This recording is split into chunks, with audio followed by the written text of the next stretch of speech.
He immediately grabbed Diddy and then asked him, man, what did she do? In my mind, in that moment, said, wait, excuse me? Listen, man, when I was playing Pokemon, I wanted to go to Freaknik though. I wanted to go.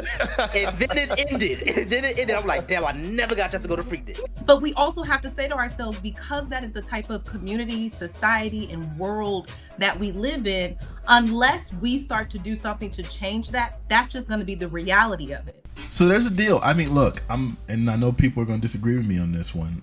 I do believe in separating the art from the artist, but it's not just that simple. I believe that you have to strip the artist of their power, because, so for example, oh man, I hate going into this example because I hate using black folks because we occupy too much of this space, but I'm going to say it anyway. R. Kelly, when R. Kelly was being accused of all the nonsense, I refused to like play his music. He had some of my favorite songs of all time, and I refused to play it. I was in a band, and they were like recommending us do "Step in the Name of Love," and I was like, I'm not playing it. Or I didn't say it that way. I would never say it that way. What I asked them was, could we reconsider considering? And at the time, it was just that he had, I believe, it was a 19-year-old girlfriend, and it was like, after you've been accused of this, not accused, after I've seen the video, because I was a young kid when I saw that video, disgusting. After I've seen what you've done, you're not going to sit here and be like, well, I went legal now. She's a 19-year-old, so it's totally fine. No, you still have that same predilection. I'm not doing that. And so for me, seeing that, I decided, okay, I just can't support this. And then even after, and even though it was legal, right? And it was like, yeah, no, but just for based off of the other stuff, you're a creep and a predator. I refuse to do that. And so then when all the media stuff finally started happening, they were talking about canceling and all those kinds of things. I was like, yeah, I don't want to play his music. I don't want him getting money off of me. I would advocate for pirating his music. Now that he's in prison, I'm bumping me some R. Kelly. Because your power's gone. You're in there for you know what I mean? And your songs are good. I'm never going to deny whether or not your songs was good. I'm not going to deny the impact you had on R&B. I'm not going to deny none of that. I just refuse to support you while you're in prison. But I'm not supporting you now because half of the money's going to the victims and all that. Yeah, no, I'm bumping it. Step in the Name of Freaking Love. Let me get that. There's a question, and I know I gotta pass it to Pon so that he can do his beautiful moderation thing.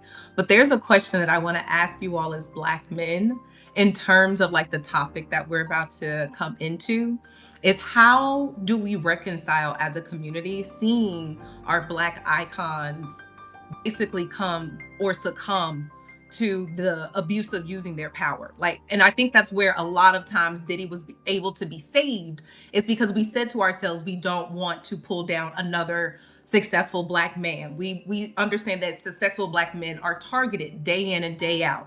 But what happens when we have to then say to ourselves, are they being targeted, or is this person actually just abusive and we need to call them to the front?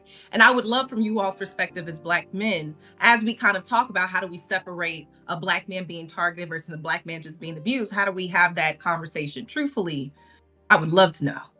But I'm gonna throw it back to you, Hans. Yeah, I listen. Okay, so there's a guy who's gonna be here in about 5 minutes, but it's fine. I think we should start now, and then he'll join. I hope it's not gonna be too disruptive, but he has also his takes and his things. I think this will be a great conversation. I'm more than excited. I didn't Discord it. I don't know why I didn't send the message on Discord. How do I sound? You sound really good. You can center yourself on the camera a little bit more if you want to. Doesn't matter at the end of the day. You're perfectly fine. I am really, really happy that you guys are all here. And with that being said, I'm gonna go ahead, pass it to Pons. Well, really quickly. The one thing that I would ask is just to be mindful of that this is a production. It's not like as controlled a production as like CNN or anything like that. But as much as you can, try to keep as much communication and everything centered on the topics at hand. If like you have outside distractions or anything, like try to keep anything like external or extraneous to a minimum if you can. I get it. Sometimes you got to get up, you got to go use the restroom or whatever the freak you got to do. Life happens. This isn't that kind of space. But to make it easier on my editor, try to keep as much of that stuff centered if you can. All right. Ponce, take it away, buddy. Alrighty. We've already talked a great deal about the expectations here. I think it's a great sign that multiple people kind of have it down pat. I think it shows that we have a clear, centered goal here about productive conversation, but not going too crazy, but also just allowing the conversation to flow in the way that it will. And I also want to encourage today, feel free to ask the other people as many questions as you want. You know, we're getting into where we've now had a few panels with each other. We've now talked a few times. We're now getting into the deeper parts of things. It's okay for you to take that moment and ask that question. You know, a lot of the times we're all thinking it anyway. So let's go ahead and get started. We're going to talk about a few things today, but the very first topic is going to be about P Diddy.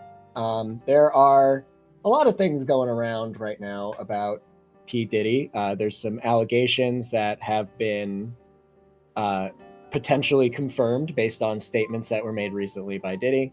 And then there's more allegations that are still being cooked up, worked through, and everything is still going through the legal process. I don't believe there's any convictions or anything like that yet. So I want to go around and ask everybody B's exact question, which is, as a person who is involved with these communities, how do these things affect you? Obviously, B put it much more eloquently, able to put that power and punch behind it. But I want to hear why you think this affects the community and what you think should be done about these people that we see in very high places, which time and time again are disappointing us, not just in the Black community, in every community, celebrities, especially musicians. You know, so let's go ahead and go around.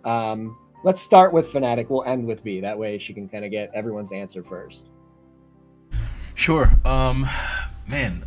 Great job again with the introduction. So I think these situations impact us in various ways. One of the things that really frustrates me the most is it does feel like media attention is a lot more centered around Black perpetrators than they are everyone else.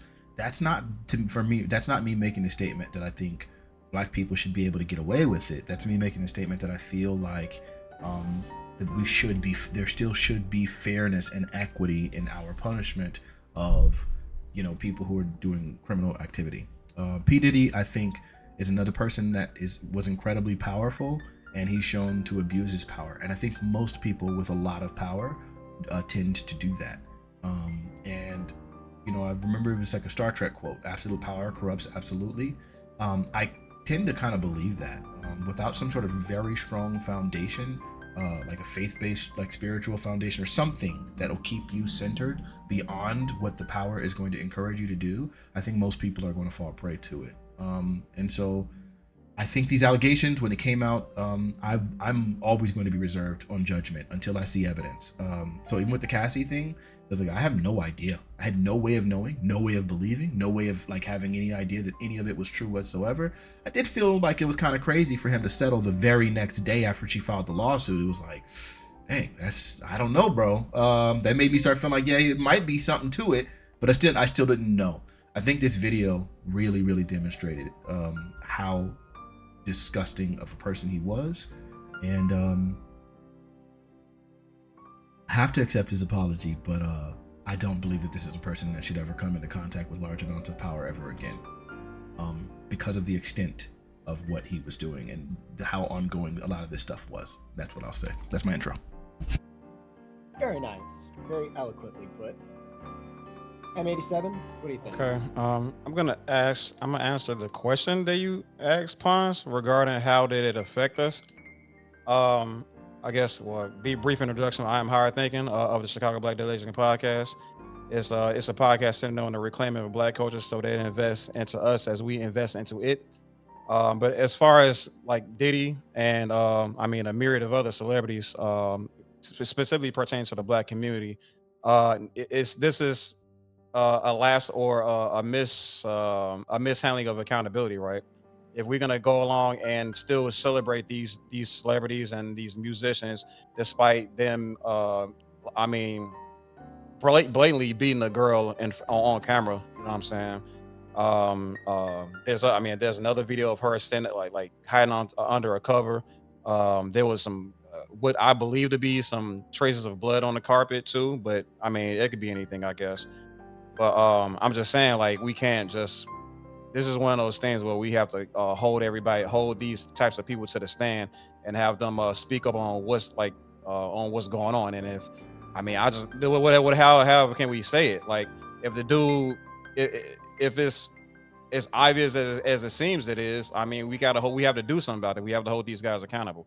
But so it affects me deeply. It affects everybody around me deeply. It affects black culture, black men, and black women like deeply. If the black women see that black men are complicit with these types of behaviors, then like, duh, of course they're gonna like look at us crooked and not look to us for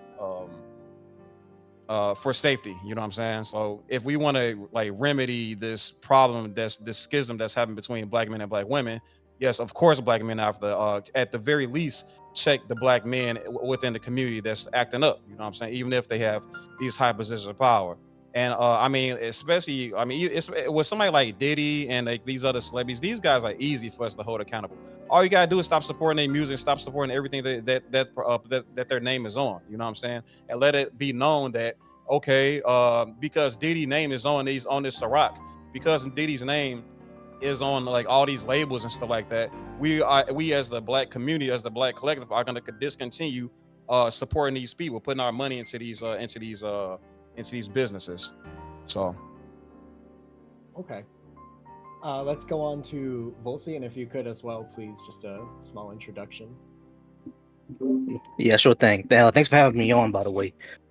Been watching Fanatiq for a little bit. Been a fan of his for a little bit. So I've always wanted to get on one of these panels, and I appreciate you adding me to Discord and being here.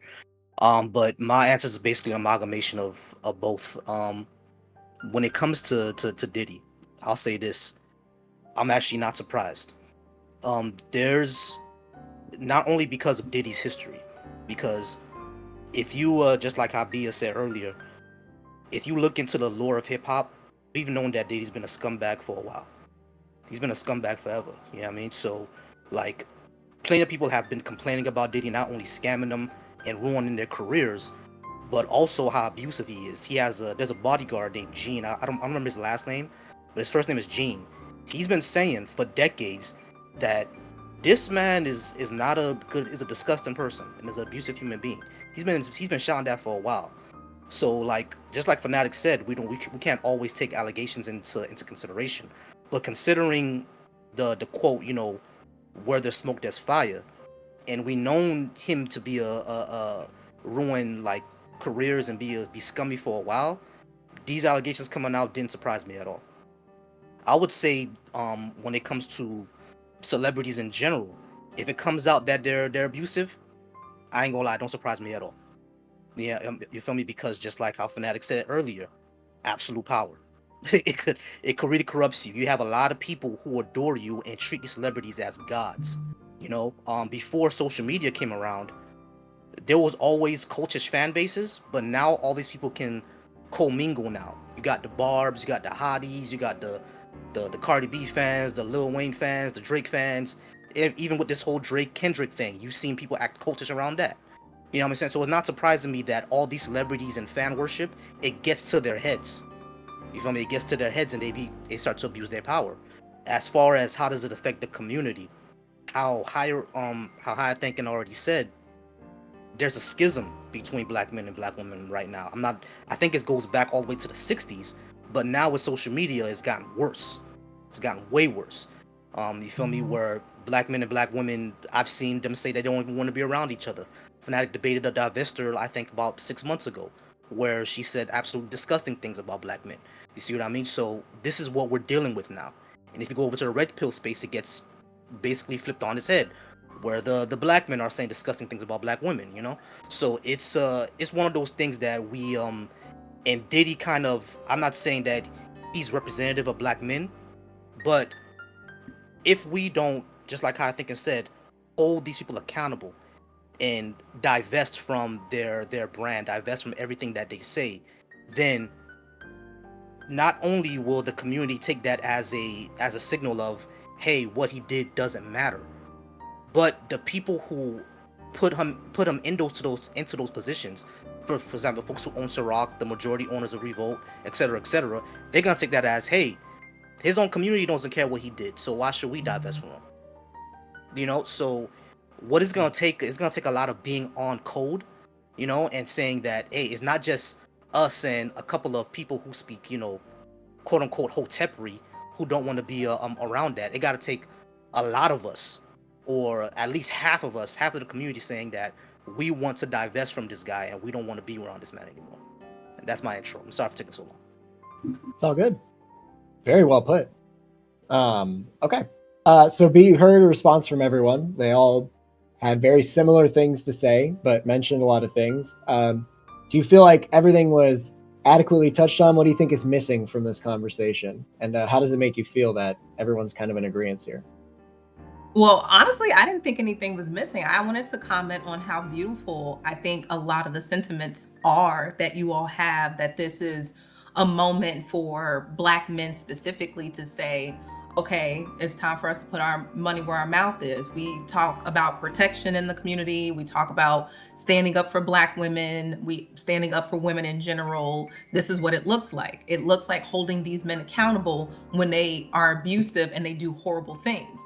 And the accountability looks like not supporting them through financial means, because we understand that the dollar is what rules everything in these situations. So I first wanted to kind of just share the fact that that's a beautiful sentiment to hear, because I think it's very important that while a lot of women who are survivors of domestic violence, as they look at that video and they replay their own situations for themselves, and a lot of people are being triggered by watching that video and they're kind of coming to terms with what that means for themselves. It's also amazing to hear that there are so many men that are denouncing that behavior and are also kind of like, we understand that he at one point was an icon in our community. However, he's a piece of shit and we don't stand by it.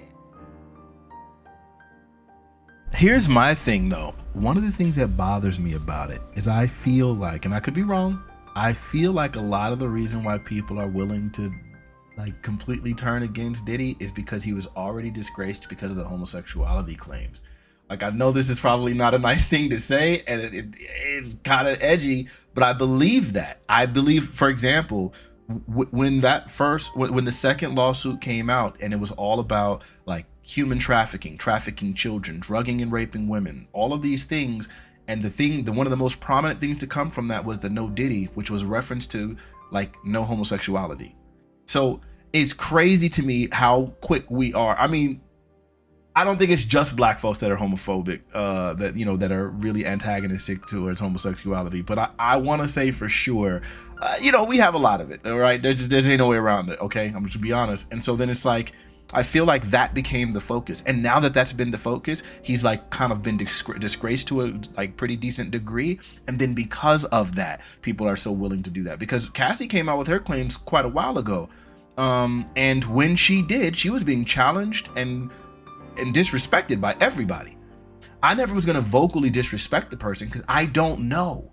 But I know there were plenty of people. Charlamagne was going off on her. She was being bullied and disrespected for her claims. Now we got video evidence. Too. Right. And I think had we gotten this evidence before the gay stuff came out, I don't know that there would have been people so quick to denounce him, being honest. You're not wrong, friend. You're not wrong. Because here's the thing, and I hate to say it, our community does not necessarily really care about the protection of women.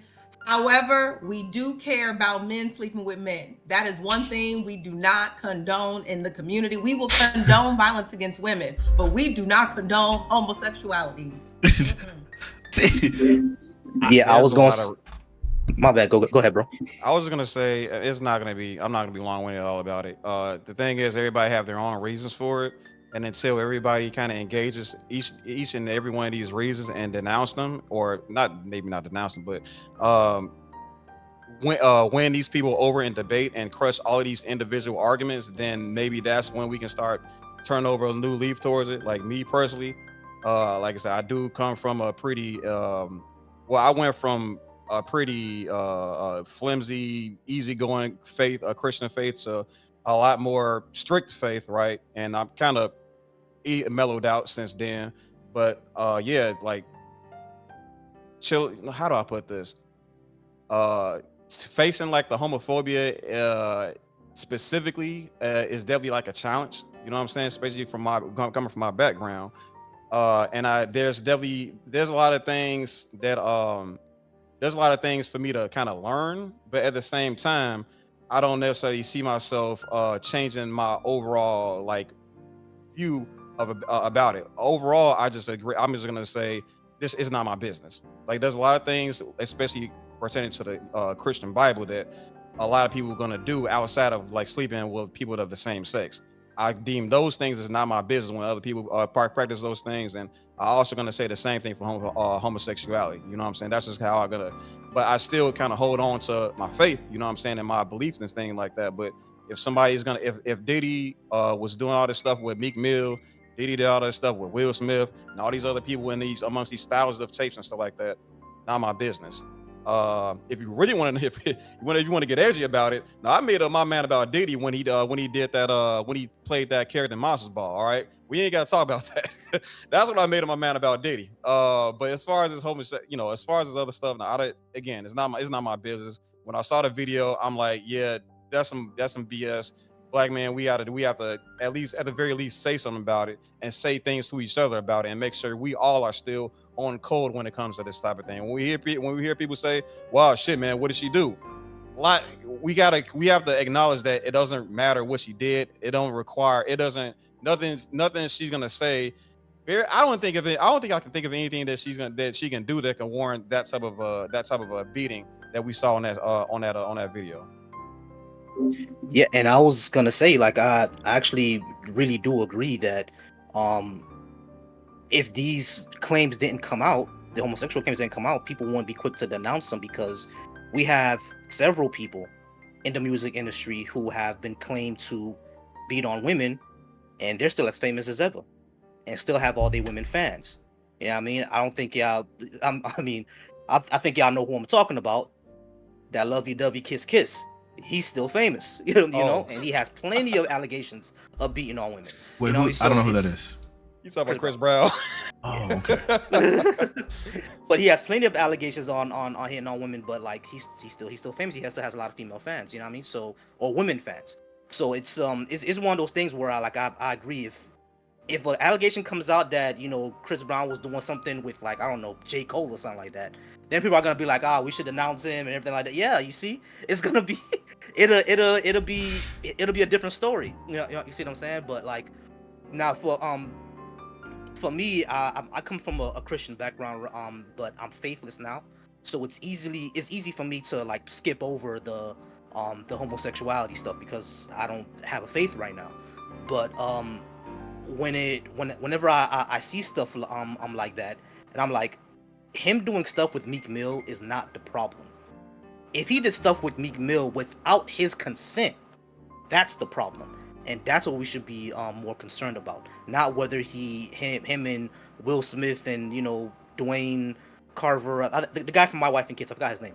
But him, like, it doesn't matter if they, you know, had a whole, you know, It's Raining Men party. That doesn't matter. What matters is, was somebody drugged? Was somebody drunk?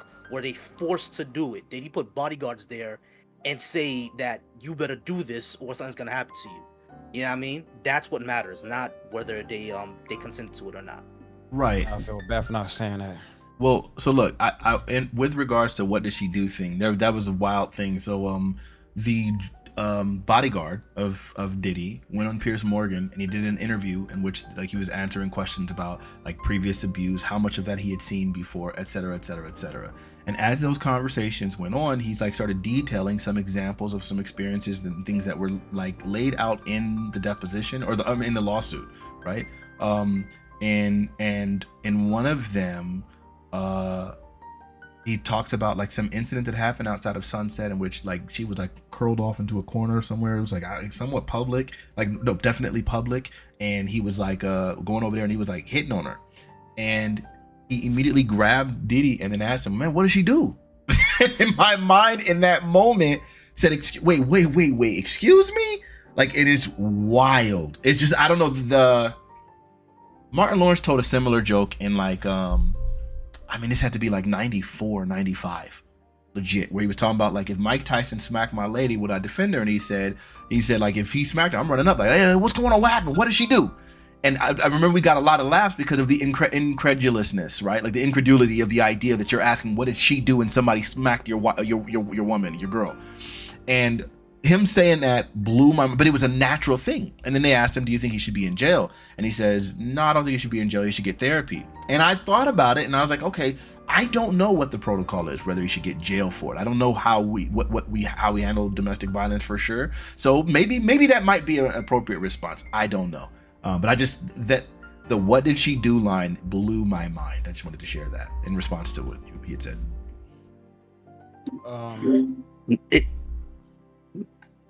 Yeah, I was gonna say, yeah, it's definitely a thing of what did this person do to get that or to deserve that, because if we look at any situation where someone gets abused or they have a claim of being abused, yeah, that happens. That question comes up: what exactly happened? What did she do? Or we weren't there, so we don't know. You know, you know what I mean? And yeah, of course, that's a logical thing to say. Yeah, we weren't there. We don't know the full story. But when the automatic assumption is that the woman must have provoked it, or even on the flip side, if a man is being abused, he must have provoked it for the woman to hit on him. You know, like that. I think I'm not sure if it's just in our community, but it's definitely something that I think our community needs to step back and look at, because it's not always the case where someone was provoked to strike somebody. We need to like really look at what abuse is in our community, because I think the last study I read on this is that domestic abuse in our community is actually bilateral, meaning that we're abusing each other. You see what I'm saying? So it's a really something that we need to actually take a look at, which actually pushed me to study what I'm studying now. I'm studying to become a therapist now, which is what you said, Fanatic. Does somebody need therapy? I don't think there's actually a lot of studies out there on if an abuser can change from being abuser to non-abuser through therapy. I'm not sure if studies like that exist. If they do, I would definitely love to read it, because that's interesting. I've always wondered that myself. But like, that's something that the community really needs to take a look at, because domestic abuse between us is it's an issue, especially if it's bilateral. I'm sorry, I didn't mean to get off. You good. If that hasn't been studied, it would blow my mind. I mean, we literally have like family therapy. Like there's literal licensed clinical family therapists. So the idea, marriage and family therapists, that's what my mother practiced. She had her own private practice for a bit.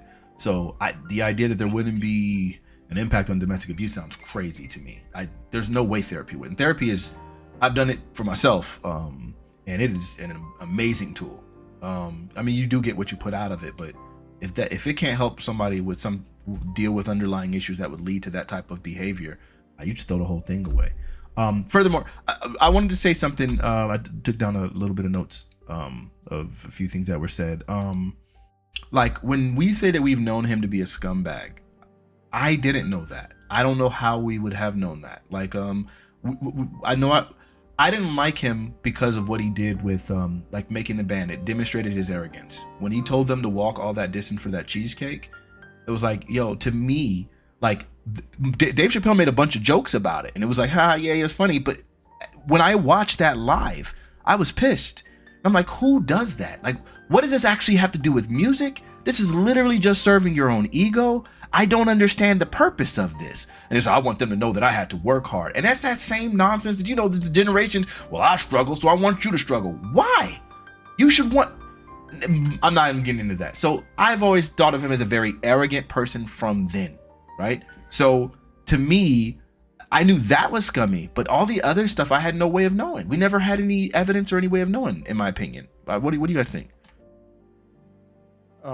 Just from the conversations I've had with my other friends that's like really into hip hop culture, celebrity gossip, things of that nature. Diddy was just outright finessing young entertainers or your rappers, singers and stuff like that with like very, very what's the word? Just predatory deals and stuff like that. Like I don't know the details of it, haven't seen the contracts for myself, but that's just kind of that's just one of the things that's kind of been circling the community or the culture for quite a long time, actually. I mean, as soon as maybe somebody else can kind of give a little bit more insight on that what happened between Diddy and Biggie's masters after Biggie passed. I think there was some going on with that. If you guys can like kind of take it from there, if anybody knows. I mean, then if that's the case, then we're writing off everybody, right? Because at this point, Ice Cube is the biggest scumbag in the. I'm not Ice Cube. Dr. Dre is one of the biggest scumbags in the planet because of the deals that he had people signed to, right? I'm not defending Dre either. Right. And I'm just saying. I'm saying based off of the business stuff, or a better example, Babyface.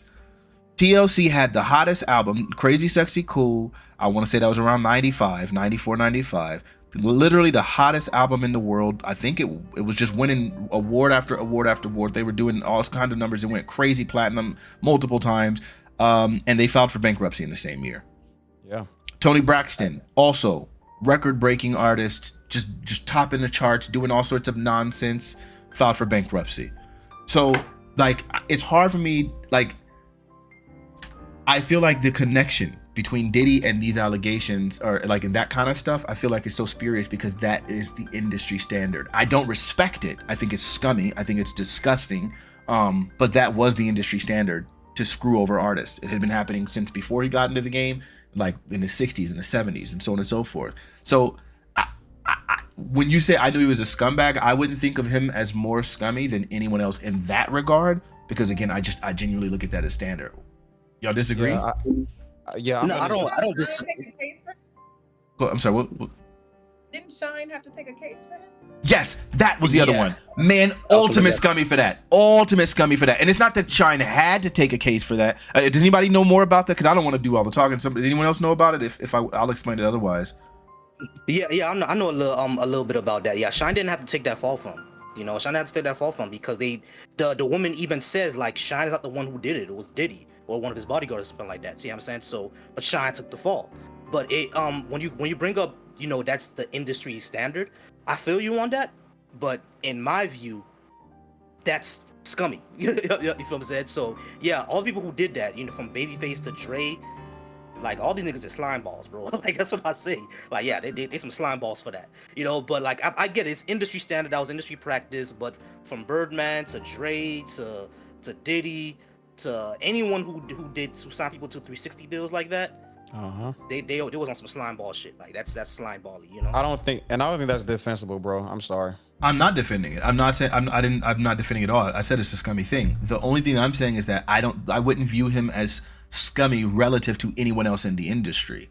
I would look at this is the industry standard, and so you're just doing the same deals, probably copy pasting the same deals that everyone else is doing. So I can't look at you and say you as an individual are scummy relative to like, okay, you're just participating in this scumbag industry and taking advantage of people the way everyone else is. Because if had he turned them away and sent them to any other person, the other person was going to give them the same deal. The only person I know of who was like intentionally not scummy was Master P. That dude, and that's why he had to file for bankruptcy himself. That dude was a person that was, when people would come work with him, he would directly explain to them, here's how you do the deals so that you don't get screwed. Here's where the real money is on the back end. This is the stuff that you need to put in your contract. He was informing other artists who had been used to working with other people and getting screwed over, like on Death Row Records. And I think it was Snoop. Snoop did an interview where he was saying, first thing he did, he went over there to Master P. Master P said, how much you want? And he told him, the standard, I'll take 20 grand for this track. He was like, 20 grand, what?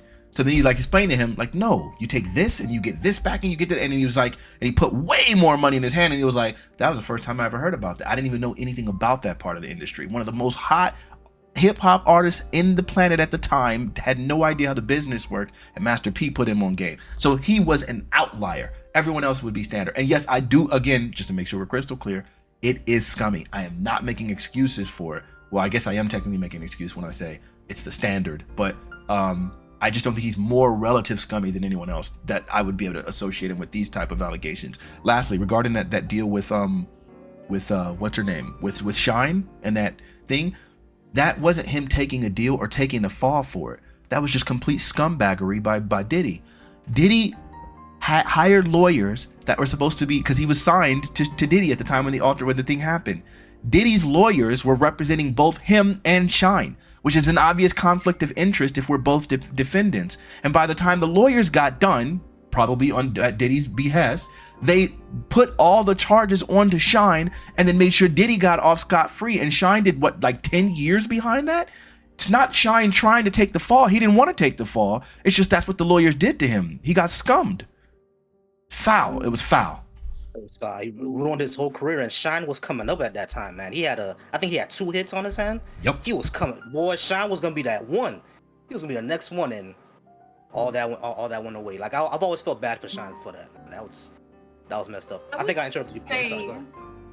I would say for me, maybe because I grew up on MTV and grew up very much so like a millennial, I just knew from like Danity Kane that he was a scumbag. And I know that like Audrey O'Day is waiting her moment to come out and talk about how predatory his contracts are and how he basically had those girls snipe each other out so that Don Richardson can get to the top just for him to like pump records out on her behalf and then like not pay her a goddamn cent. So it's like, to Fanatiq's point, a lot of this is just predatory practices that I guess at this point we all know is a part of the industry.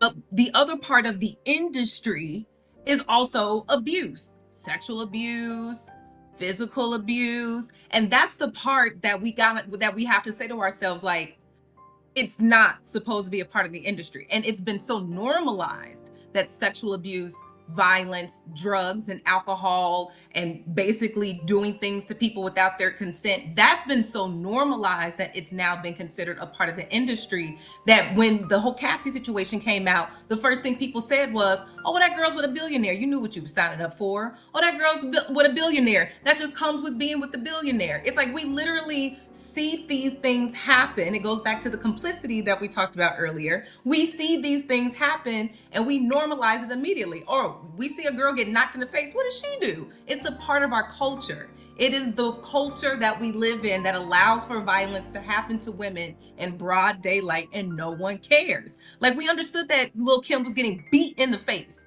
Like, Lil' Kim was getting beat in the face and no one did anything. Like, that is why that woman looks the way that she does, because she had to have reconstructive surgery. Mind you, she was one of the top female hip hop artists back in the day, getting punched in the face by Biggie at some points. So we sit there and we want to say to ourselves, like, we care now, but we gotta roll it back a little bit and say to ourselves that we have to call everybody to the top. So I agree with Fanatiq. It is very much so a part of the practices, but we got to say to ourselves that no longer are we allowing the abuse that the people at the top put on every single person to basically make them jump through these hoops just for them to reach their dreams. Like, it's ridiculous. If I may add real quick, I don't want to be put in the black box when that was Generation X job to keep those people in check. But I'm definitely, we are with you, obviously. But yeah, I just hear that type of, like, this thing happens so often that that during that generation, yeah, it was a lot of degeneracy was going on. You know what I'm saying? I'm not gonna list them all, but it was quite a bit of it. But it was perpetuated by the freaknickers, all right. And our generations, us as millennials, we just, we was playing Pokemon during that time period. We was innocent, and now we've inherited this situation, right? Listen, man, when I was playing Pokemon, I wanted to go to Freaknik though. I wanted to go, and then it ended. I'm like, damn, I never got a chance to go to Freaknik. I was always upset that I never got a chance to go to Freaknik, man. Business going to no Freaknik. Okay. I know. It's just that I saw videos. I had older sisters. My friends had older brothers. They went to Freaknik, so it's like, so I want to go, man. I can't wait till I turn 18. I'm gonna go to Atlanta. You know what I'm saying? I'm gonna see Chanel in middle school that I had a crush on and everything like that. And we're gonna be at Freaknik, and all of a sudden it ended. I'm like, damn. Never got a chance to go. Oh God, no. Highlights. I need to be there. Just give me the highlight videos and I'm good. Yeah, I got you. That's hilarious. Let's see. So we've touched a few things so far. We pretty much went around and got everybody's opinion on Diddy. We also went around and kind of talked about everybody's opinion on the video, and then in addition, kind of a broader question about what should be done going forward. Like, what should be the reception to the Black community for these things happening for the strong Black leaders. So I want to ask another question.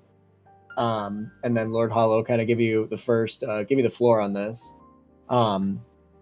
There's also the video of P Diddy apologizing. I'm sure we've all seen it. I don't know if it's still up. The question is quite simple. When it comes to this apology video, should we take this seriously? Does it matter? Does it make a difference?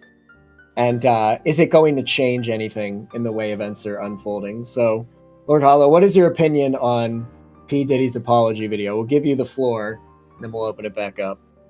Short answer, he's full of it. Because that video should have been done along with changed behavior an hour after it was done, not when we saw it. We're talking about something in 2016, is that right? And he's apologized and didn't even apologize to her. He apologized to everyone that saw it. My bad. No, so absolutely not. I, in my lowly opinion, do not accept his apology. It should have been done to her. If he's going to be dumb enough to do it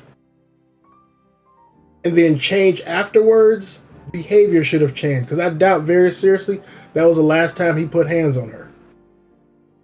So no, I do not accept his apology to the general public. Okay. Years later. And another question for you, kind of going off of that. We know what you think, and probably what most people in the panel right now think. But the question is, do you think this is going to have a effect on what's happening right now with Diddy? Not just the case, but also the public kind of outcry. Do you think that this apology will affect any of that? No, not at all. The world is going to keep on spinning. We're going to watch the fiasco that is whatever he goes through. But ultimately, unfortunately, nothing will change because you're talking about one cog in a huge, highly established long-term machine. That's what Hollywood is. We catch glimpses of it, and it's not, we're on the outside looking in, and they can spin whatever tale they want to tell us, and we're going to eat it up, and then we're going to go back to work the next day. So, Dang. Look, I think that's a point that I guess I gotta fix my face there, because earlier I did make the statement. Well, I don't know if it's in me to. I guess I kind of have to forgive him, and it's not even about my personal forgiveness, but I do think the point that he didn't apologize to Cassie. He apologized to the general public because he cared more about the perception than he did to the damage that he did to that person. And that's always been his ego. Yeah, he didn't care. And the thing is, he denied it. It's not that he just like, oh man, I'm so whatever. This is something that came out and with the information. Cassie had that tape. When she filed the lawsuit, she already had that. He paid $50,000 for that tape to go away, but Cassie ended up having a copy of it. I don't know if she copied it surreptitiously. I don't know how she got it, but she had that. So in the lawsuit, if that went through, that was going to come out. So there's no way you're going to be able to convince a jury of people that you weren't this monster when this tape existed. So he knew that existed from the very beginning and immediately settled and denied everything that happened. And I guess maybe I can understand if I pay you like $50 million, like in a settlement, I think I would include in there, allow me to lie and say that I never did the thing that happened in the first place. Like, allow me that still. Like, they do that all the time where they settle and say, but this isn't an admission of guilt. I think that's a step further to be to say, I'm going to go ahead and continue to lie about what I did. If I have that kind of money, I'm paying that, right? The fact of the matter was, you were in full-on denial mode. This never happened. No, I was in a healthy relationship, etc., etc., etc., etc., until we saw it. Then you're contrite. Don't tell me, oh, I just had to revisit this for the first time because I didn't know any better, because he had access to that video. So, I can't accept your apology. I think that's fair. Dang. So I saw there's a video like of him like literally doing a Diddy wop, smoking a blunt in the streets after all this happened, after the apology. So I don't think he means that apology. He wasn't even asking for forgiveness, right? He was just apologizing.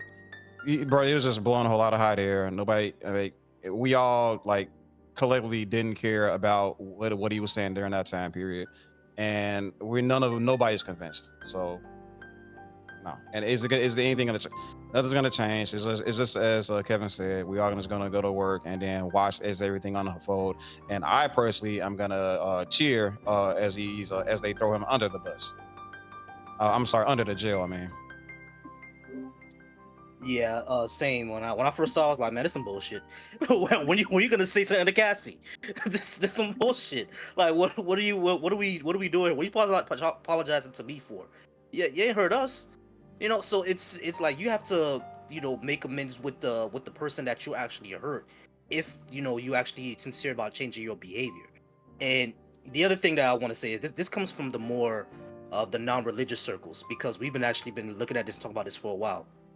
All of us predicted something. We've all said this. Like, listen, probably in about a year or two from now, you might see Diddy either in a church or in a mosque, either taking the Shahada or saying that he's turning his life to Christ, and then people will say he's all forgiven. Not y'all's, but there's a lot of people who's gonna be like, okay, he's changing his life around, he's turning a new leaf, he gave his life to God, he's gonna go ahead and change everything now. I've never liked that, because even though I'm not faithful right now, or I don't have a faith right now, I'm faithless. I know there's people who take that seriously, and it's special to them. You using that for your image has always been disgusting to me, and I know he's gonna do it. If it's not gonna happen within the next year, it's gonna happen in 2 years, 3 years, 4 years. It's going to happen. He's either gonna be in a mosque or a church, either like I said, turning his life to Christ or taking the Shahada. He's gonna do one of them, and it's all gonna be for his image. And it's like I think I'm getting mad right now about it. I probably shouldn't, because it's like I don't even believe in this stuff. Why am I getting mad on behalf of Christians and Muslims for? But still, I know how serious people take that, and I've never, even if I don't believe it, I've never liked when people use that type of stuff to uplift themselves or uplift their image. But I have a strong feeling it's gonna happen, and that's the only thing that's really gonna change. He doesn't really care. You're not wrong. I would agree wholeheartedly, because what we know to be true is that abusers love the church. Like, and it's not even like Black church specifically, it's church and religion, because that's where they can run to cleanse their sins of what they have done and get a second chance at life. And everybody is going to welcome them with open arms.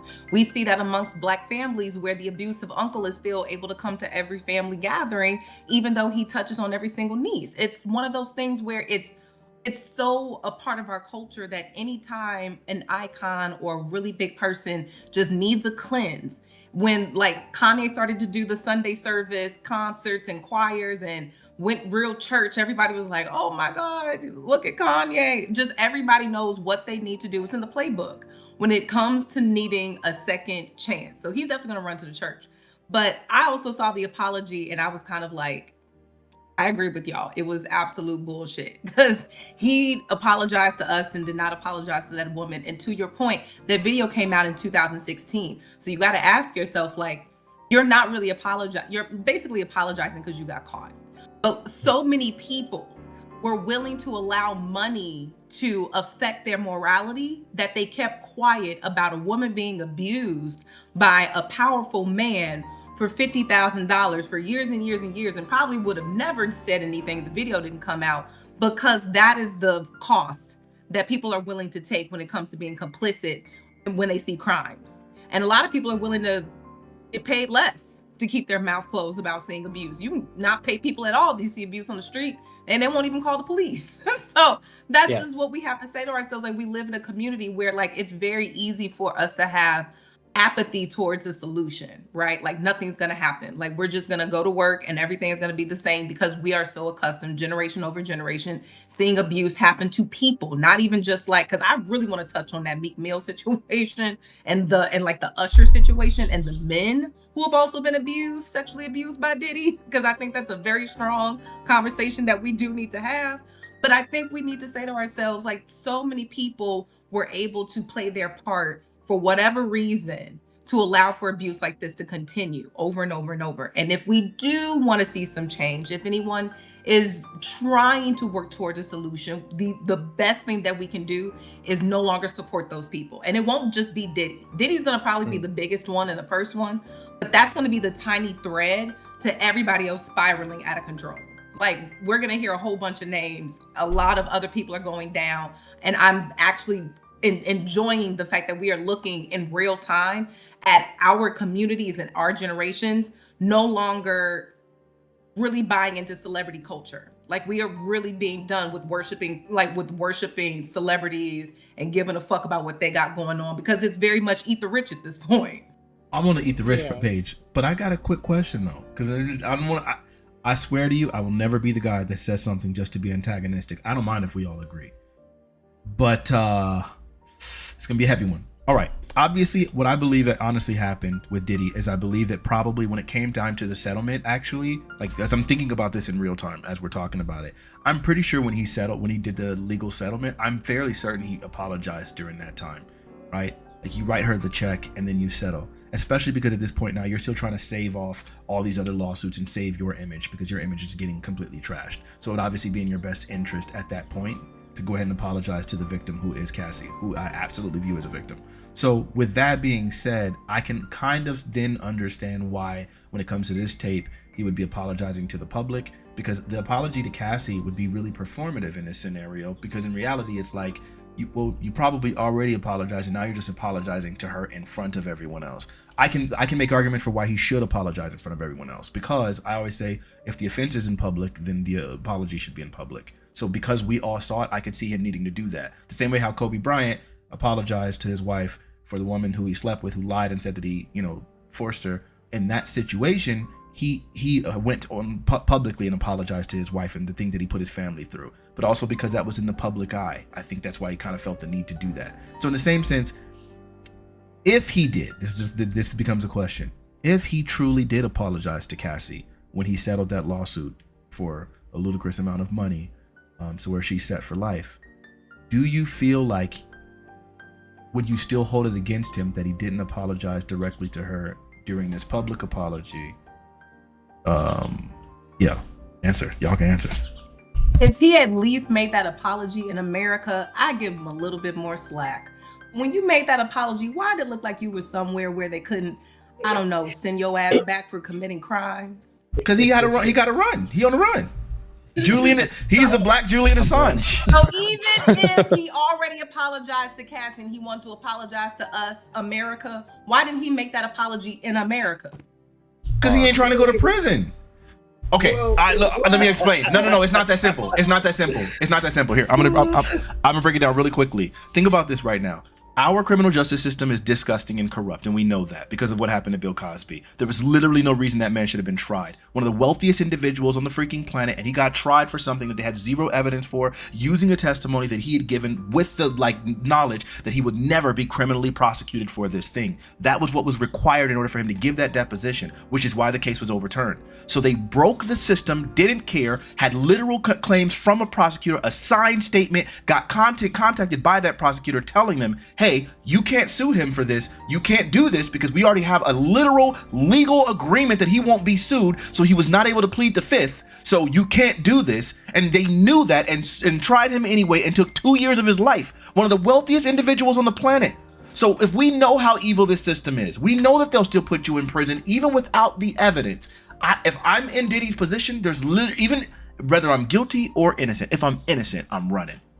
If I have the power to just say, I'll relocate to another country, live the best life that I could possibly live, and nobody can do anything to me, knowing how evil this system is, I'm doing it every freaking time. You'll be a Roman Polanski all day. Facts. That's a stretch. But Roman Polanski is a guilty, evil person. He actually did the thing. But yeah, I would be that. If I had the power, why would I not? You would just do the same thing you've been doing. You would pay off cops, you would pay off lawyers, you would pay off DEAs to continue to commit your crimes and not go to jail. If you can't. An innocent man. No, but there's only. Go ahead. Sorry. I'm sorry. It's if too big now. You were an innocent man, you're saying you would run if you were an innocent man. Well, he's not innocent. That's why him and Russell Simmons are sitting there with their feet up in Bali right now. I'm just saying, But- you have that perception that you would run even though you're innocent. And I get it, the whole justice system black man thing. But we have evidence of Diddy. Okay, there. So we know he's not innocent. We're not even arguing on that. But if I'm You innocent, can't even say that man innocent. And if we I'm can't say that no innocent more. and that's like a deep fake of me whooping on a woman in a hallway, and I know I didn't do it, I'm going. I'm running. But there's also this. I genuinely feel like, look, once the public starts getting to a certain fervor, you're not getting justice anymore. You're not. You couldn't have a realistic trial where you're prosecuting Cosby criminally. You couldn't, because you don't have any forensic evidence. You have literally none. All you have is the testimony of an individual. There's no way you can tell me as a juror Fanatic, hey, can you say without a reasonable doubt that there's no possibility that he didn't do this? I couldn't ask any person here that would be able to make this statement for sure. I'm 100% positive Cosby did it. You can't. All you can say is, I mean, maybe, likely, possibly. You can't say beyond a reasonable doubt. So there's no way that man can do prison, but he did, even with the illegal deposition that they used. So for me, I'm saying, even if I was guilty, I'm running, right? I'm Roman Polanski. I'm pulling that off. I'm saying that. But I'm saying, even as an innocent person, I would do that. And Diddy can't go to jail for the Cassie situation. Well, I guess technically he could, because they can still prosecute him for domestic violence. Statute of limitations. Oh yeah. That's only for sexual assault. You're right. He can't go to jail for that. That's Yeah. That's not in the state of California, but those ones. But there is no statute of limitation for the ones that are being brought up in New York. So bingo. I thought for the New York one that was only for sexual crimes. Was that for any crime? No, that's for any crime, specifically the sexual crimes. And another lawsuit in New York just came up, like 12 hours ago? Yeah. So that one I don't like. I don't respect that one. And that's the thing. I'm sorry. I'm not being a contrarian. The person representing Diddy on that new one, right? Because the Cassie one, I'm gonna give you. That other producer dude, probably it seems like it might have happened, and it's likely, and we'll see. With this new chick, that one is the one that's the most spurious to me, or the hardest for me to contend with, because it has literally the exact same verbiage as the Cosby one. He told me he was going to help me with my career. He had me come back to his studio. While I was there, he eventually made me perform stuff. He laced drinks. We were passing around drinks and joints. He laced these things. And then afterwards, he forced me into a sexual interaction. And then I passed out, and I came to and realized that I had been assaulted. That's literally... Why is that a problem? But why is that a problem that it's the same thing that Cosby does? Powerful men, literally, like I said earlier, it's in the playbook. They all do the same thing to women. Cosby, Diddy, Harvey Weinstein, Epstein, that's literally what they do. They drug women. T.I. and Tiny apparently do it as a couple. That's the thing. So like, why is it upsetting you that you're like, it sounds just like what Cosby did? Well, because I don't believe that Cosby actually drugged and raped women. He said he did. No, he didn't. Yes, he did. No, if you read that deposition, man, we're not going to shift this to the whole Cosby thing. Yeah, I did. Huh? Yeah, Cosby's gonna be a whole nother situation. Yeah. I see a 1v1 inbound. That's what he did. Like every powerful man in Hollywood, that's the playbook. You drug women, and then you sexually assault them, and then you send them on their way. So just you can get the last word, but I'm gonna just say really quickly, Cosby never admitted to drugging and raping women. What he did admit to was getting Quaaludes specifically for for women to have sex with them. And people always, because of the fact this is from a bygone generation, people associate Quaaludes with things like date rape and things like that, which it is not. It is not one of those kind of sedatives that's gonna like be knocking you out and doing all those kinds of things. That's not what Quaaludes are. And what he was using them for was a sexual stimulant and a sexual enhancer. When he originally came out with that claim, when those claims first came out, Whoopi Goldberg's first response, and anyone else from that same time period will all tell you, we all took Quaaludes. It was an intentional thing that they knowingly took. That was a sexual enhancement. It'd be the equivalent of me deciding like, hey, I'm gonna go ahead and pop an E-pill because I want to have some sex with somebody. I would never do that. I don't like having intoxicated sex. I think drunk sex is the worst thing on the planet. Who wants that? It's always awful. You want the sex and then it's awful sex. I don't ever want to be intoxicated when I'm having a sexual encounter. With that being said, that was the norm.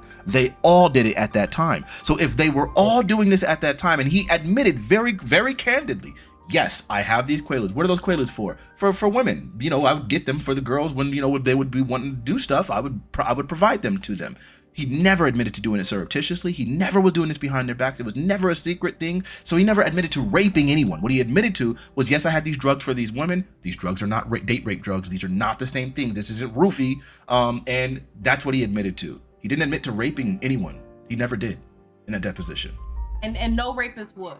I get you, but then we're at the point now. So then we don't have an admission from Cosby, and we don't have any testimony, and we don't have any evidence whatsoever that he ever did any of these things. And the person who represented all those women against Cosby, all those white women, it was Gloria Allred, that same lawyer. I can't stand her with my soul, because she's literally just a media lawyer that wants to just go ahead and whatever and get people into these stories, because she knows once there's enough public fervor, she's going to go ahead and get that back. They were getting settlement lawsuits and things like that. That's what she's going for, and she gets represented, she gets paid, she gets in the limelight. She did the exact same thing to Cosby, and now she's doing the exact same playbook. And here's the difference. Here's the crazy thing about this.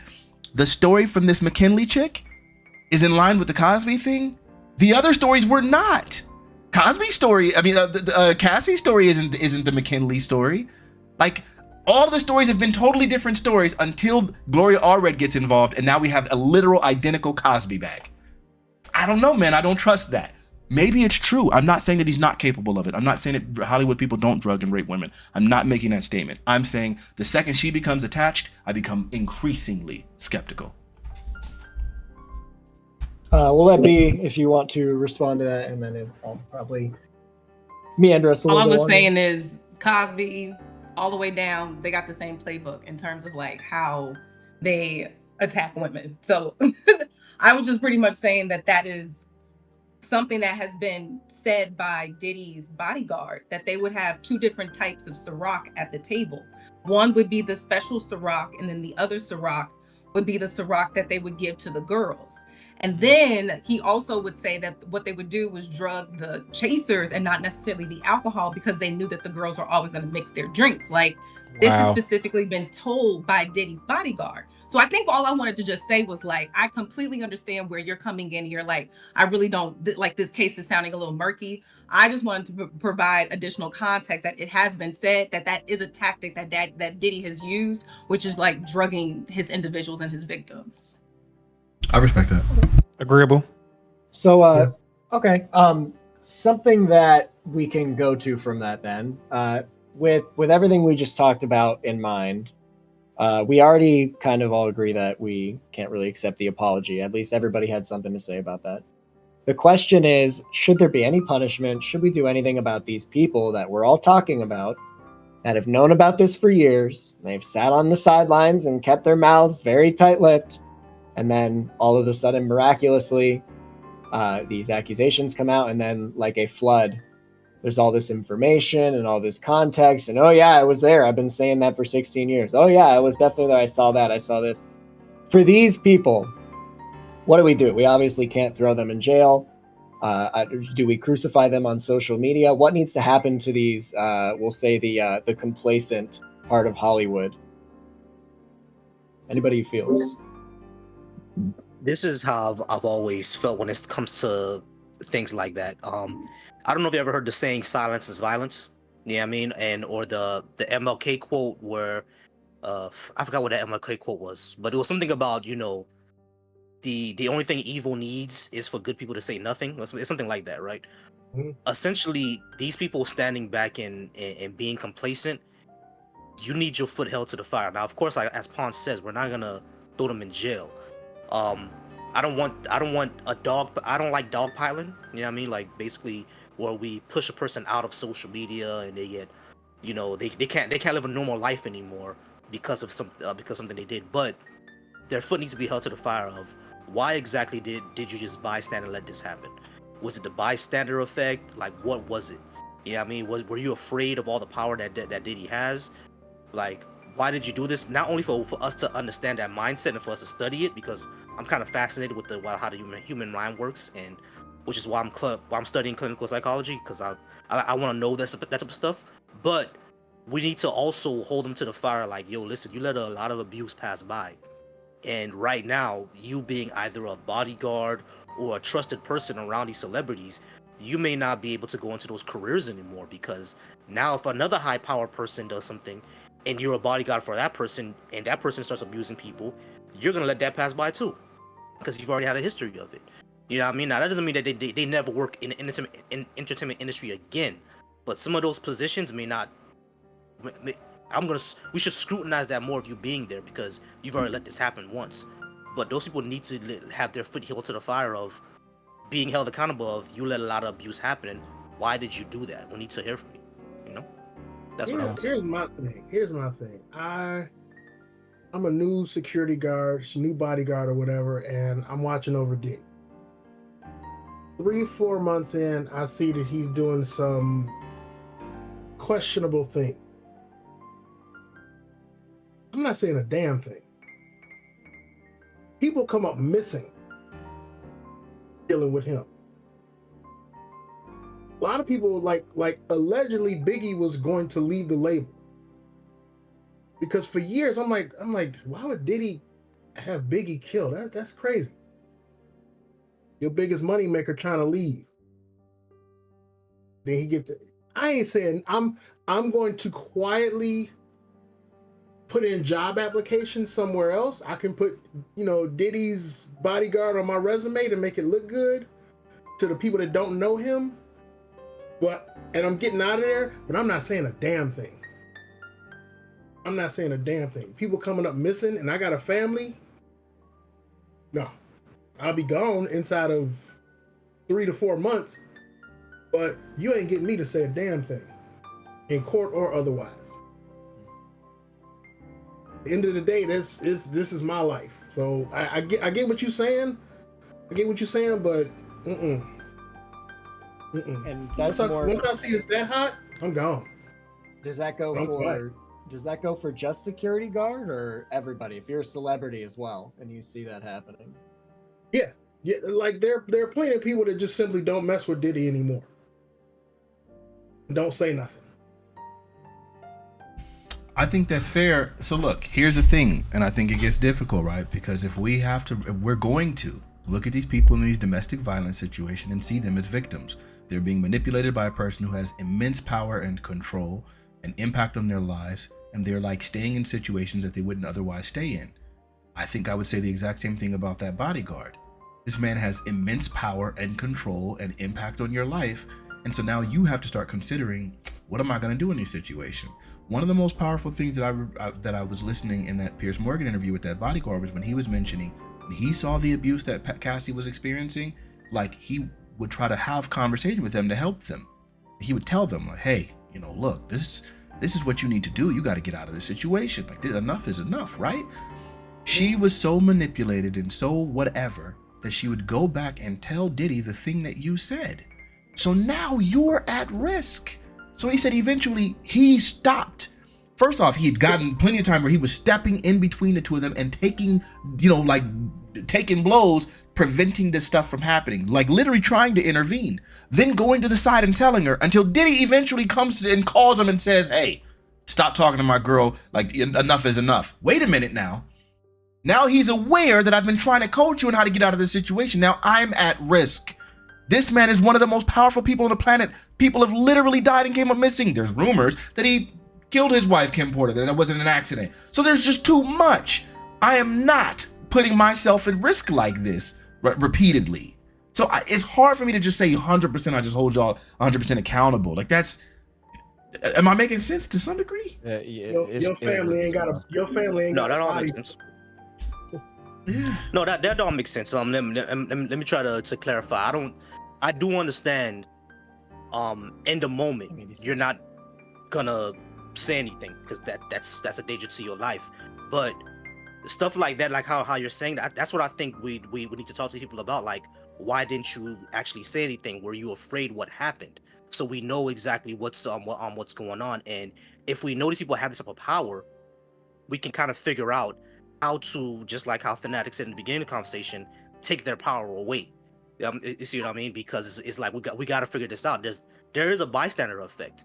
Yeah, I mean, there's a bystander effect, just like how everybody was saying. Like, a lot of times, just like how we see in the street, if we see a man and woman fighting, a lot of people don't want to get involved because we don't know what's gonna happen. Every single article that we see of a man getting involved in something like that, he gets shot and killed, and his family is gonna have to go ahead and bury that person, and the girl runs off with the abuser anyway.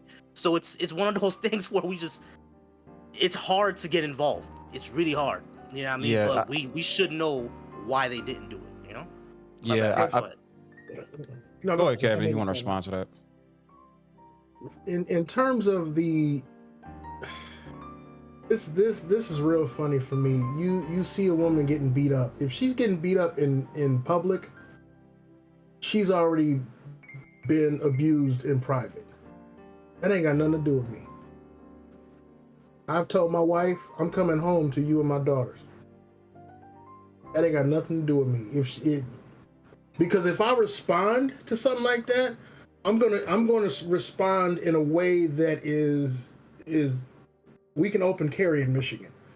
I'm responding with deadly force because there have been too many instances where you getting beat up by her and her abuser.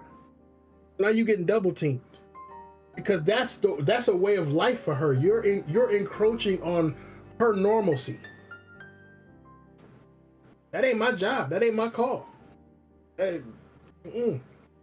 Nope. Now, if he beating her with a pipe or something, it's like, I call at the very least I call the police. But jumping in, nah, stop. Nope. I ain't that kind of hero. I did want to kind of speak on something that I think, how do you say it? The other guy said briefly. It's definitely hard to come at to find some sort of a retaliative statement or action against somebody as strong as powerful as Diddy, especially when you don't have like the network, right? That's gonna ensure your safety afterward. Family and friends and stuff like that, that's great, but like Diddy has a little bit more reach in that, especially with money. So I definitely understand you, Kevin, when you say that, hey, this is a bit this is a bit much. I do, but I still also see where Kevin is coming from when he says that, hey, we can maybe not on the spot, but maybe afterwards we can come together and figure something out as a group, as a collective. And even if you can't really do it directly or directly on this within like a very brisk timescape, but something still can kind of be done. Maybe I don't know. I know passively just doesn't. It don't seem like it's enough if you just do it passively either. I'm not gonna lie, but like something you can still say something. There's still police protections. There's still like protections that you can find within like your connections and your network and stuff like that. But and again, if you just don't have that, if you don't have those type of connections, if you're not confident and stuff like that, I mean, I get it. You know what I'm saying? It is gonna be tough. It is gonna be tough. And so what you just said about like seeing people participate in like that level of degeneracy and stuff like that, and I'm gonna disagree a bit about you saying that like it's like their normalcy, because we're kind of in the like assumption zone. You know what I'm saying? We don't know their life. We don't know what's normal for them. We don't know if that's if that's the first or the ninth time that's happened. What would you do? Am I gonna grade? Am I gonna criticize you for not being active in that? Not necessarily. What would I do? I personally don't know what I would do, for the simple reason that I've never been put in that position. But in the open carry, maybe there could be some de-escalation practice I can instill, with some wild practice. I know fucking my straight talks about stuff like this, but like there's de-escalation techniques that you can use when you have a firearm. I mean, perhaps there's something you can practice then, but otherwise, I understand. I still empathize with what you kind of what the person that chooses not to participate in a man like beating a woman that people they don't even know, not your business. I kind of get it, but I just still don't agree with it. You know what I'm saying? But I just understand. Is all I'm trying to say. If you jump in, then you have to understand that deadly force may be something that you have to go to. Because you ain't gonna talk him down. Again, think about it. If he's beating her in public, that means he don't care who looking. He don't care who's watching. So if he's beating her in public, he's already done it he's done it enough times at home to be comfortable doing it outside. We not getting through to that. We ain't talking nobody.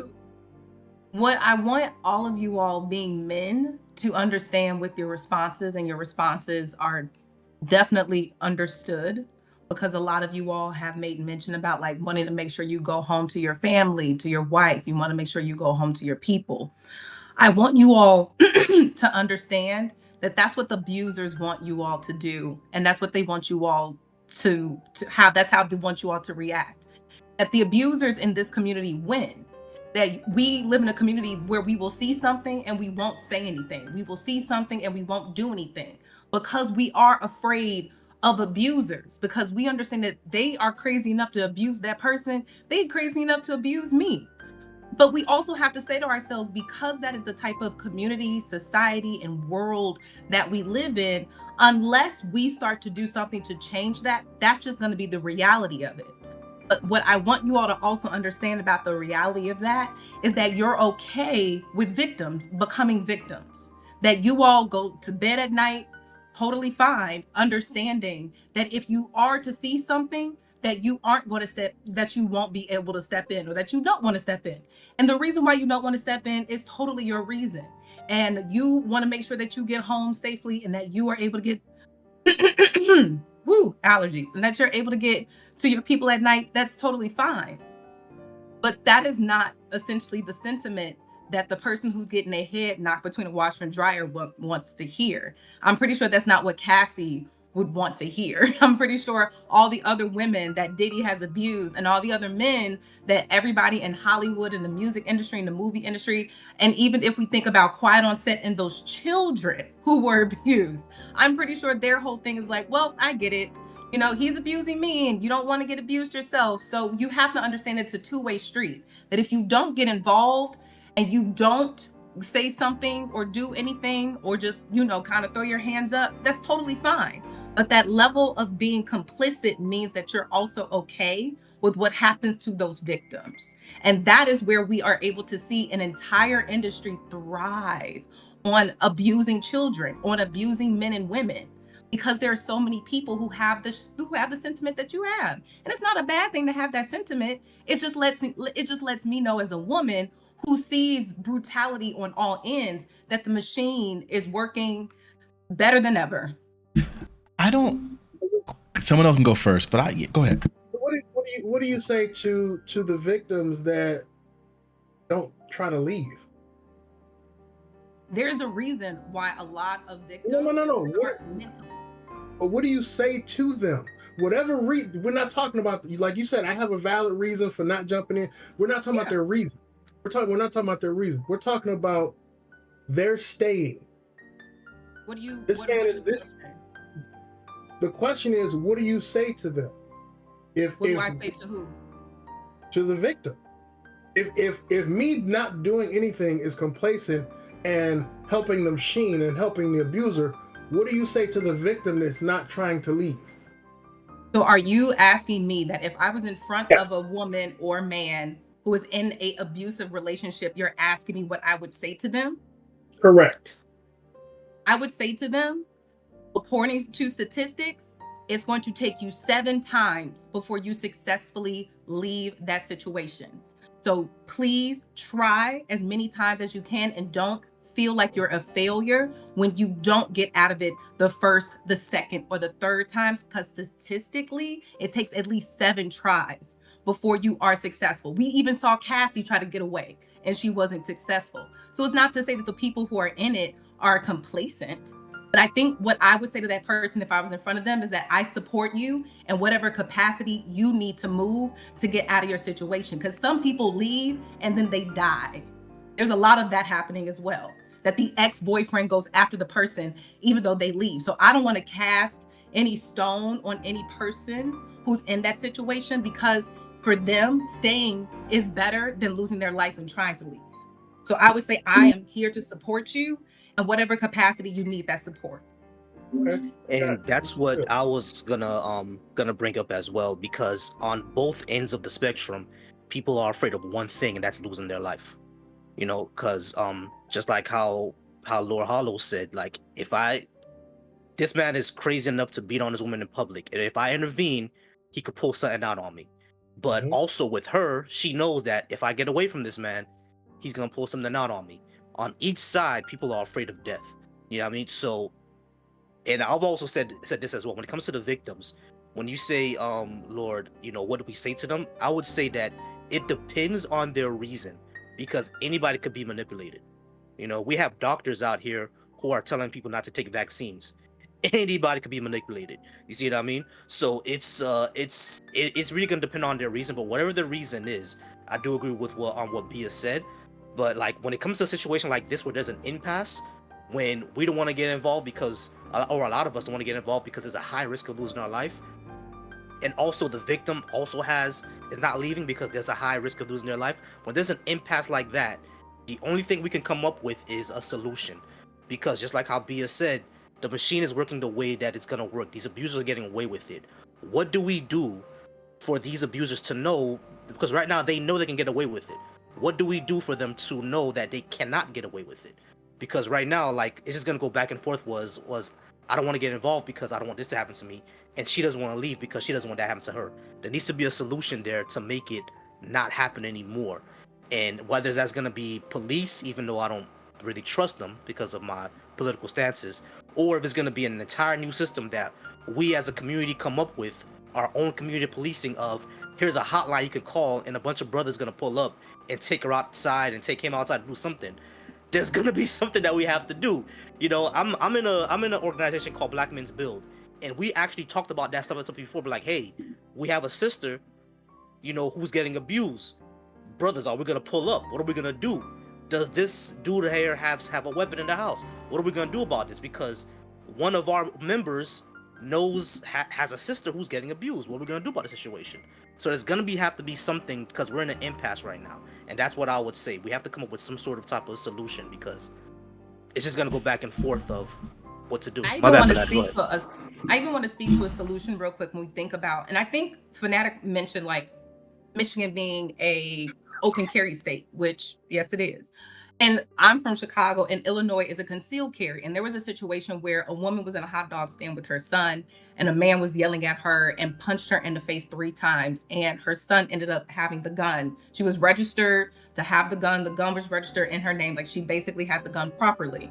However, the son was able to get the gun, and he shot the man and shot him dead, even though he was like beating his mother in the face, mind you, in a hot dog stand with a whole bunch of people watching, with a whole bunch of other grown people watching. And it took that little boy shooting that man to get him off his mom. And unfortunately, though, that woman and the son were arrested and went to jail. And if it wasn't for the community outcry, she would still be in jail. So I even want to follow it up with, if we're even telling people like, you got to protect yourself, because I completely understand where Kevin's coming from. You want to make sure that you're getting home safely. And sometimes when you engage, it may lead to death. But then we got these bullshit laws where we are not really looking at the way that you defend yourself appropriately, where we have people who are literally killing somebody else just so they can stay alive. They're the ones ended up going to jail and getting re-traumatized all over. Sure. So I mean, and it's not that the laws aren't working. It's because the laws are working as intended. Those are just more black codes. If you're a black person and you defend yourself, then it's not self-defense. If you're a white person and you defend yourself, well, good on you for defending yourself, right? These things have always existed in that way. The law is working. I mean, I feel like that stuff has never gone away. What I will say, because I don't believe that my refusal to involve myself in an altercation, like in which I think that there's like a high probable risk of danger to myself, is indicative that I'm complacent or supporting the machine that already exists. I just think that is something that I don't necessarily have the power to intervene in, right? Because I do have an obligation, and that obligation is to my family. And my question would become what would be, do you believe that a man should intervene in those situations? Like, do you think that should be our? Yeah. No, I got it for you. and in terms of like the complicity stuff. I agree. If you feel like you engaging in something that is going to cause you bodily harm is something, it's a high probability, please don't do that. I want you to get home to your family. I want you to be safe. I don't want men engaging in situations on the behalf of someone else where you too could also live. You could also basically die. You could end your life. I want you to gauge the situation and make the decision that would be best safe for you. There are ways, though, and in certain areas where men can help with the complicity of the culture that we live in that doesn't cost you a thing and it doesn't cost you your life. We talk about rape culture and we look at the jokes that people make online. If men can say, hey, bro, that's not cool. If you see a woman who's a streamer or a gamer, if people are being misogynistic in the chat, be like, hey, y'all need to stop that. There are ways that men can speak up and say things that would really help kind of qualm some of the society that we live in that just allows for abuse to run rampant in their own ways that doesn't cause you any physical harm. So I would say my call out for men would be in those spaces because I want you to be safe. But there are some spaces that men are very complicit. One of those spaces we're sitting in right now where I would like for men to do a little bit more.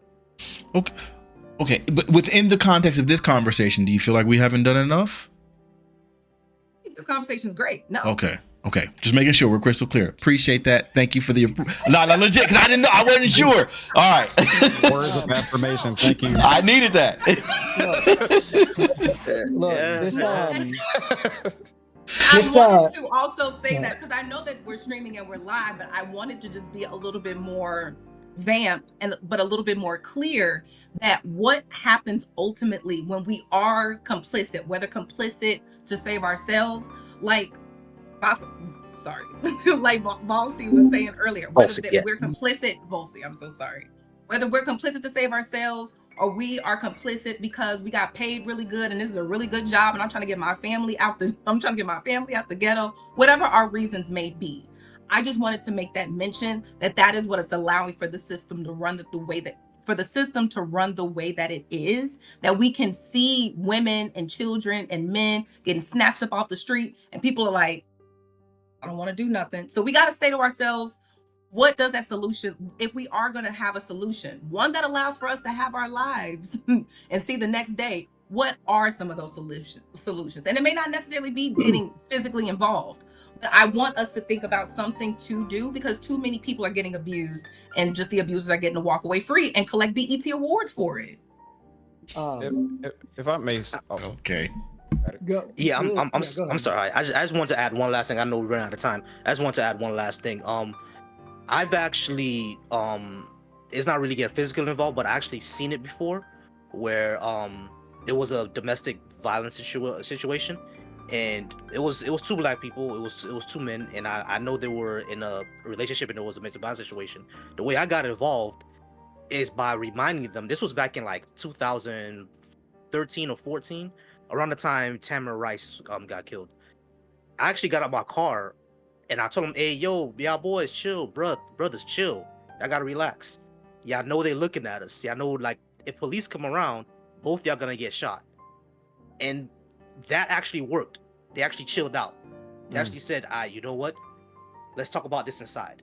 That's you know what's what I mean? They were in a relationship. Like, they were gay men, but they were in a relationship and they were fighting outside. I'm like, I pulled over and I said, y'all boys, I gotta chill.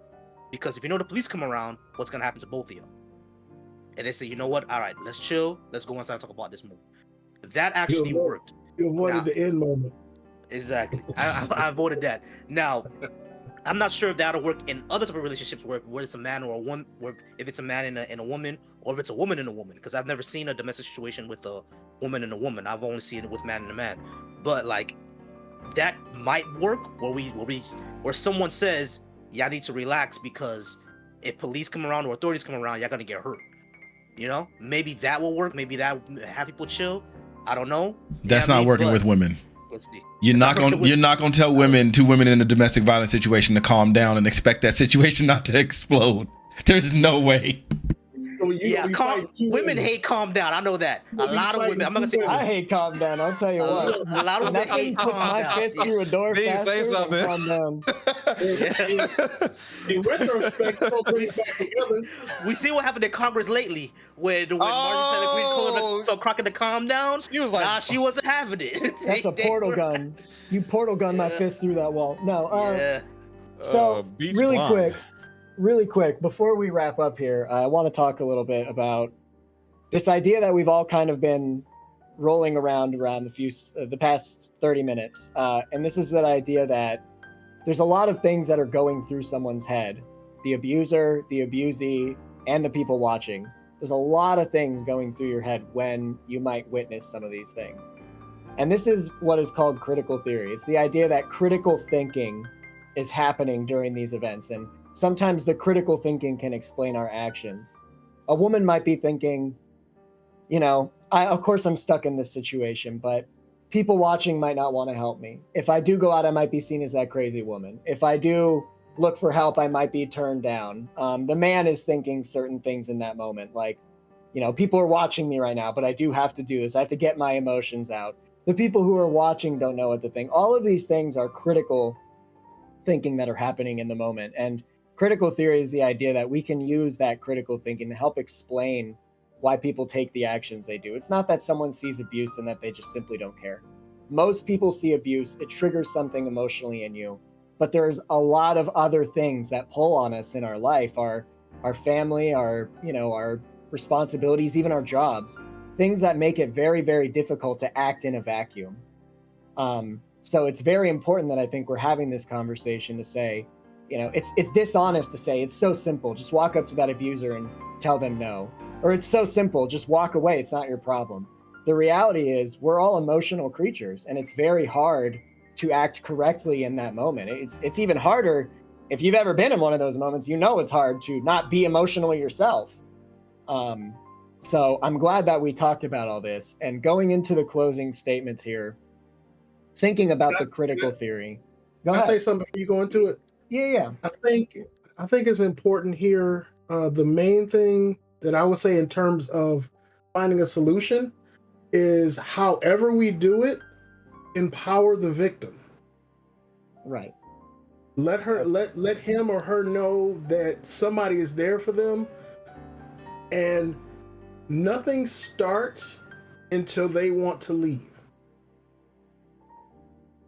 Everything else before that is just foreplay. Until she makes the decision or he makes the decision to want to leave, there's nothing us on the outside can really do but encourage them to do so. I tell if I come across a woman that I know and she says something like that, the minute you leave him, get your CPL.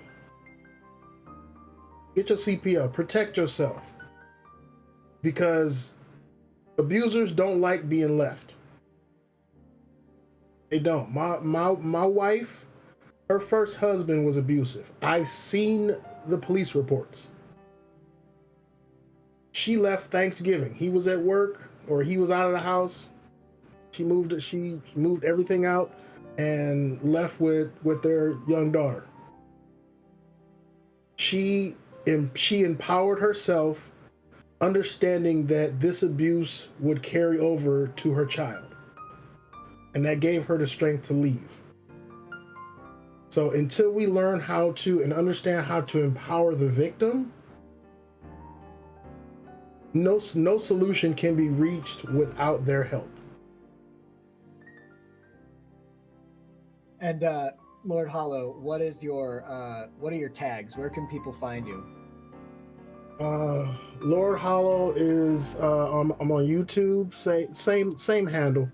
Wherever you look, Lord Hollow, you'll find me. Usually all one word. If not, put a dash behind it. But yeah. Very nice, very nice. That was pretty much going to be the closing question, so I'll probably just take that as your closing statement. We'll go to Volsi here and ask pretty much the same question. What's the way forward? What do we do about it? And then very lastly, where can we find you? Give yourself a shout out. Yeah, sure. I agree with Lord. We definitely need to empower the victim. I think there are a lot of ideological systems as well that we need to change. Um, in our society, we have a lot of misogynistic ideas. You know what I mean? And from my reading of why stuff like abuse happens, one of the primary reasons is they don't feel that their victim actually has value. You see what I mean? So male victim, I mean, not, I'm sorry, male victims, male abusers usually feel that women don't have value, which is a misogynistic idea. So I think a lot of dealing with that's about ideology, and there's also other reasons abuse happens, you know, like low education, drug abuse, alcoholism, stuff like that. But the primary reasons are always tied to they feel ownership and less value for their abuse, for their victim. You know what I mean? So those type of ideas need to be dealt away with, essentially, and we need to address that, as well as, just like how Lord said, empowering the victim. We need to address a lot of that. These ideological systems are going to be a lot harder because we do get a lot of pushback, especially from the right. I don't know, for some reason, when I talk to conservatives, saying that we need less misogyny somehow means that masculinity is under attack. I don't know how they get there. I don't know how they get there at all, because like, no. Like, you see the flag of my background, right? Like, I'm an old school Zoe. My dad raised me to, you know, be a provider, be a protector, hold open the doors. You know what I mean? Value what your woman says, stuff like that. You know what I mean? So it's like I'm an old chauvinist, but it's like I don't view women as less valuable than me. So masculinity is not under attack. We need to attack the ideology that, oh, just someone being a woman means that she's not as valuable as you. Just someone being a man means that he's not as valuable as you. That's what we need to attack right there, and empower the victim as well. It's gonna take some time, but that's the things that we need to focus on. Of course, you know, I'm pretty sure a lot of people on the left would say patriarchy and stuff like that, but I'm not well informed on that, so I'm not gonna get into it. As far as where you can find me, YouTube, Volcy Thoughts, VOLCY, the word thoughts all together. TikTok as well, Volcy Thoughts, VOLCY, the word thoughts all together. Same thing on Instagram. And my Twitter is actually SIRVOLCY. That's how you can find me on Twitter. But I'm not on that. Twitter is a dumpster fire. Stop the diaspora wars, please. Stop the gender wars, please. Stop, please. Please. That's all I got. Half the fun, man. That's half the fun.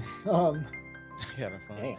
So I'm I'll gonna take it. cap off. Let me cap off the bottom row real quick, so I could just get my thing and get out of here. I'm Just Pawns. You can catch me on YouTube, Just Pawns, Twitch, Just Pawns. Look, I haven't really said much about this, but one thing that really bothers me is that there's just this constant idea of like misogynistic jokes that go around the internet, and I don't think that the people who make them are misogynistic, but when you hear these same jokes 5, 10, 15 years down the road, consistently being made in the same direction, always being brought up when a woman talks about getting abused or victimized, always being brought up when a woman wants to talk about being in a relationship with a guy, always being brought up every single time a woman says that she has been through any single thing, it does eventually make you start to question, wow, maybe the kind of world that we live in, maybe the language that we're using is really starting to like normalize this behavior. And then when people come out and make these statements, look, most of them are probably just making jokes, but there are people amongst them who are not joking. At the end of the day, we need to realize that everybody views women differently. That's just a reality. You might be viewing women as, these are people who I will mate with. They're going to be my significant other. We're going to share our secrets together and we're going to build a future. Other people might look at women as, I'm just trying to get mine, 1, 2, 20. And you have to understand that when the people are giving you advice, you have to understand how they're viewing the women so you can put their advice in context. Sometimes people are just joking. They have nothing to say about it. Sometimes people are saying shit because they're incredibly misogynistic. Most of the time it's jokes, but all the time you need to seriously take a real look at things. Like Andrew Tate is a great example where he says all these things about how easy it is to own women, and yet we see him trafficking women. Well, of course it's easy to own women because you're talking about owning them in a very different way, right? That's all I have to say on the matter. So think about those things. M87. Yeah, I'm gonna be very brief. So first of all, I stand with everything everybody up to this point has said.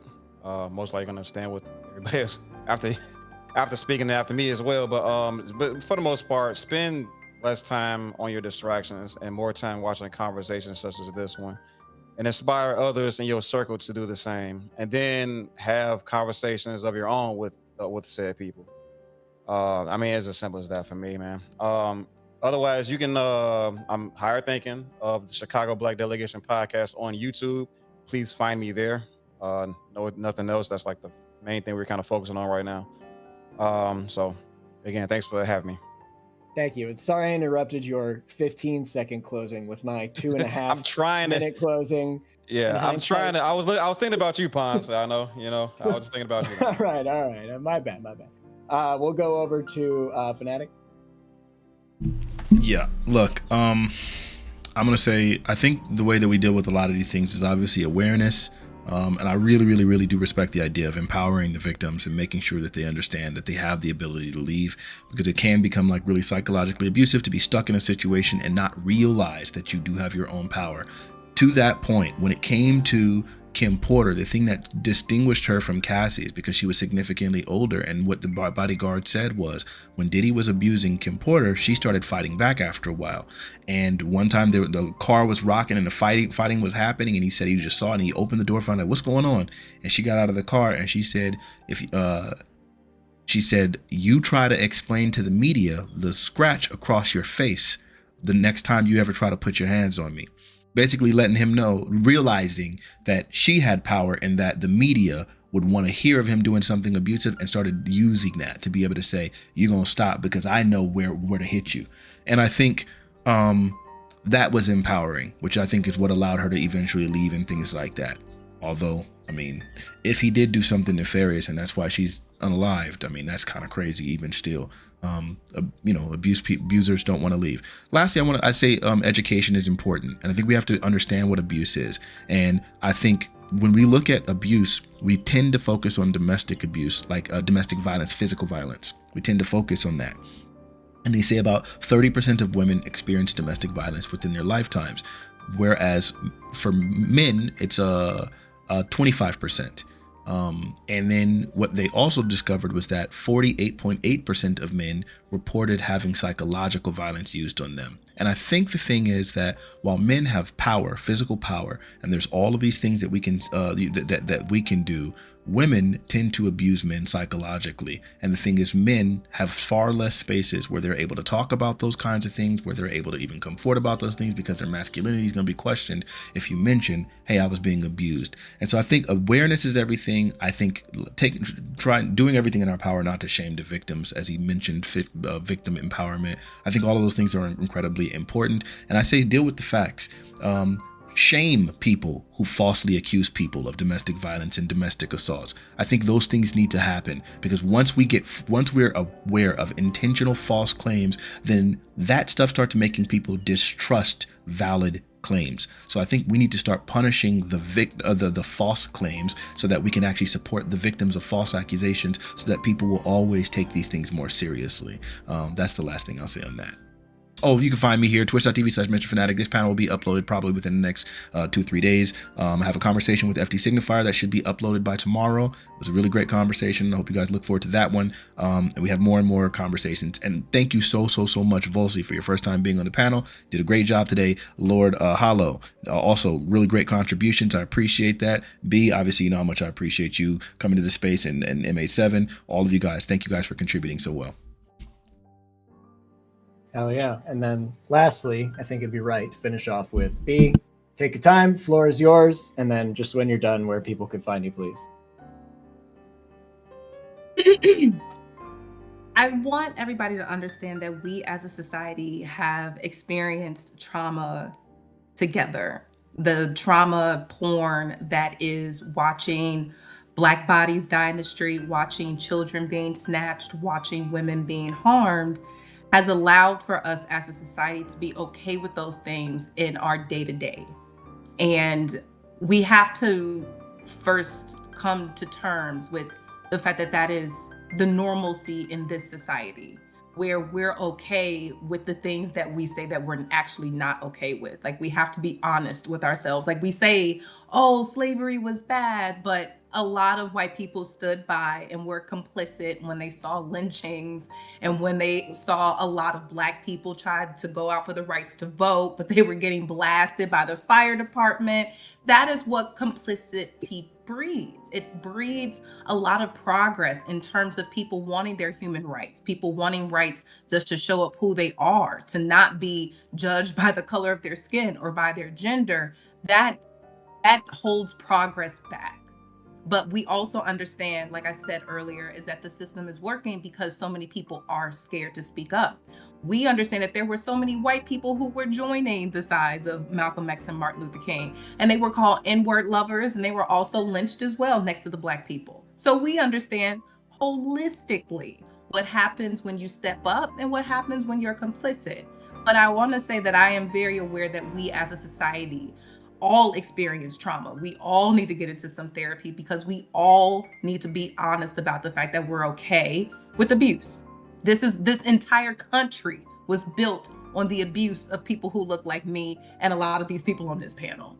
So we have to be honest with ourselves that it starts at literally probably ground zero. It starts at the first organism, and it starts at the first day that people stepped in this country, is that everything was built around abuse. And until we are honest with that, and until we say to ourselves that we actually do not want abuse anymore, because it's even written into our Bibles. It is literally what our religion stands itself on top of. Abuse, violence, degeneracy is how this country even started. The people who didn't want to be in Britain anymore couldn't be in Britain anymore. They came over here. So our history is shrouded in abuse. And until we say to ourselves no more, it will continue. Bars. And where can people find you, Big? You all can find me on TikTok. You can find me on Instagram. You can find me on YouTube. You can find me on Twitch. Tactless Radio. I also have a podcast called Tactless Radio. You can find my podcast just about everywhere. TACTLESS space radio RADIO. Very nice. Well, everybody, thank you very much. It's been an excellent panel. I think we got some seriously good discussions. And if you're wanting to stick around for a few minutes, we might do a little bit of a post show. But otherwise, thank you very much, Fanatiq. Yeah, man, that was really, really good. I think I did want to talk about the Chris Brown thing. But this is, the panel's done. So anybody who wants to leave, you feel free to. No pressure. I appreciate you. You guys have already contributed more than enough. Well, it's what he didn't do is one of the problems that I got, right? Like, this is gonna be a heavy one.